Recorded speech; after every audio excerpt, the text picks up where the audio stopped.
A live look on a beautiful Christmas evening down by the South Dakota border. Thanks to our friends at Dakota Magic Casino. Colorful skies, no snow flying yet. Here's what we're watching, and let's get right to this storm we've been talking about for the better part of a whole week. Now, there it is, making landfall on the west coast. A lot of swirl with this as it does so. Has not even crossed the Rockies yet, and when that happens, a lot can change. So keep that in mind as the forecast approaches. But here's a couple things we know. I've been showing you a couple of different models that we typically use to take our look at this storm system. One is a European model, and I can tell you this one has been the most consistent with its path. It doesn't wobble back and forth as much as the other model we've been showing you. A track from parts of southeast Colorado right up into the northern plains. This deep blue color and the purples you see here, where we expect the best chance of heavy snow, and by heavy, over 6 inches, and a lot of winds, as illustrated here by these isobars from the northeast. Cooler and drier air will cause a sharp cutoff line for many up north. This storm system is going to impact travel across our region, and some could see a foot or more of snow with this, particularly down to the south and out to the east. Now, here's the good old American model. This one has changed a little bit, and it has brought its path a little bit farther to the north. Beginning on Wednesday, lasting into Thursday night and even Friday morning, the heavy band of snow most impactful in our south.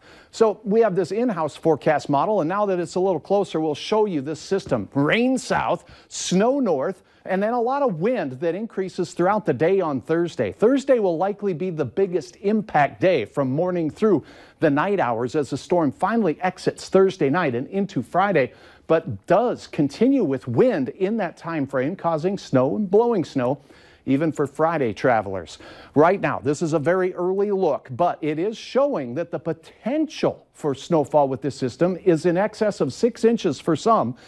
And I think the best chance will stay to the south, as we've been telling you, but we'll keep you updated right here. For tonight, 22 degrees. We do have cloudy skies at Hector and a 9-mile-per-hour wind from the east-northeast. It's chilly in the Northern Valley. 9 Cavalier, 16 in Devil's Lake. Maybe put a little salve on the Rudolph's nose there, because it's going to be a cool night up north. 25 in Gwinner, 26 in Sisseton.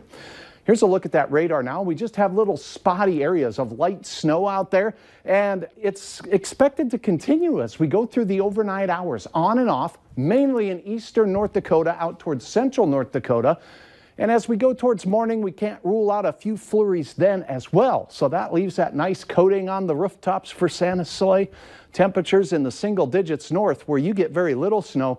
The best chance of snow will be down to the south. For your Christmas day, temperatures starting in the single digits and teens. And some may see 20s in the south, but most of us staying in the teens throughout the day. More clouds than sun.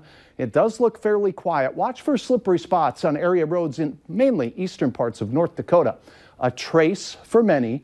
Up to 2 inches in isolated locations will be possible. 12 degrees to start your morning off in Fargo, warming up to only 20, and then we slip down into the teens once again as we close out our Christmas. Your hometown forecast shows tomorrow afternoon a chilly 5 in Langdon, 19 though down to the south in Oaks, 23 and 21 in Fergus Falls and in Detroit Lakes respectively. Frosty pine cone, oh, beautiful picture there captured by Lisa.